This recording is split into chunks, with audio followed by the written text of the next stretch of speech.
I was a drug addict. I was messed up. I was totally just out of my mind. I thought I was going to be dead by the age of 30. But God sees a bigger, different plan than what I had.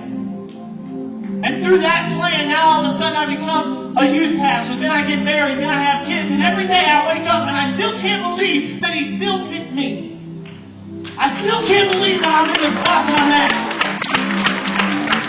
And the reason why is because God is a pursuer.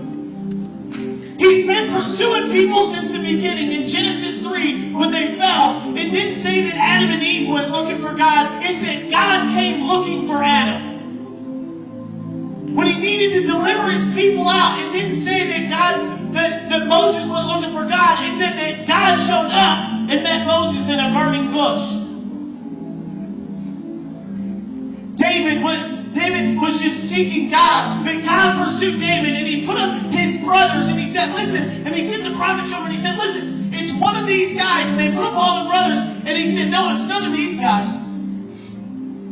And the prophet turned to his dad, and he said, do you have any more? And he said, we got a crazy, whacked out kid on the backside of the mountain that all he does is just pray to God and sing to God all day, but he's a nuts.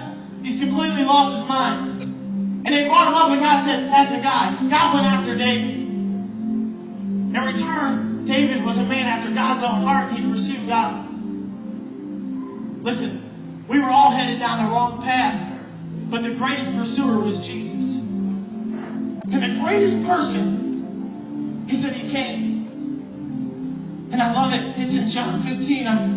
I read it. I couldn't stop reading. And then I read it again, and I said, man, that can't possibly be what He's saying. That's not right. And I read it, and then I read it in a different translation, because then I thought, well, maybe it's just this translation of the Bible. So I read it in a different translation of the Bible.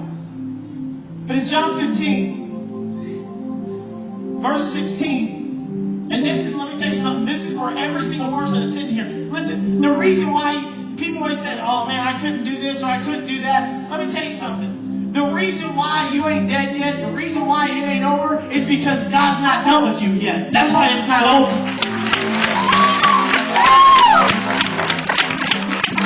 God's got a plan for your life. And you can sit there and you can say, you don't understand that the neighborhood I grew up in. You don't understand my parents have been divorced. You don't understand that my childhood is messed up. We got people all in this building that I could point out that have been raped, beaten, physically, mentally. It's just a horrible situation. But let me tell you something. The reason why you made it through is because He's not done with you yet. His plan has not changed.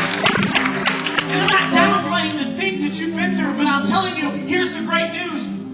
You made it through it. You're still breathing. You still walked in the door tonight. You still said, you know what? And the reason why, God's got a purpose. And sometimes we don't think about that purpose. And sometimes I think it's really good that Christians are great about being accepted. Yes, I'm accepted. But the one thing that they struggle